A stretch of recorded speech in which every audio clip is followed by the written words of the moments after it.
Сапар Борбугулов, Торпок. Турган бука бир орунда болуп башчы. Бир күнү өгүзгө кеңешин айтты. Ага орун басар керек. Ылайыктуу кандидатура таап эртерек. Анда өгүз айтты. Бул ишке ылайыктуу. Жумушту сүйөт. Мындайды табуу кымбат. Бука башын чайкады. Ат менен мамиле кылып болбойт. Кыял чатак. Андайлар менен иш оңолбойт. Андай болсо сүйлөшпөрүм кой менен. Өзү токтоо, сабырдуу, арышты кылат ой менен. Ой, алаңко, бул ишке ылайык эмес. Андан көрө башкача берчи кеңеш. Эгерде чыйрак десең эчки кандай? Ой, көргүм келбейт тынч жолу менен андай. Ошентип билгендерин өгүз калтырбай санап өттү дейбиз. Бирок буканын айтканы жалгыз жоо. Аландай, тиги мындай. Жарабайт.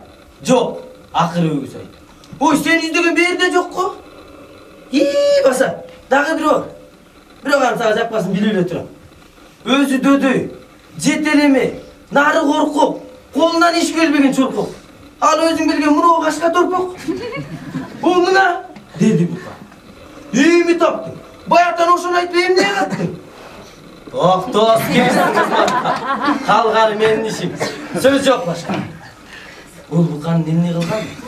Коркок да болсо, чоркок да болсо, Торпок буканын тууганы.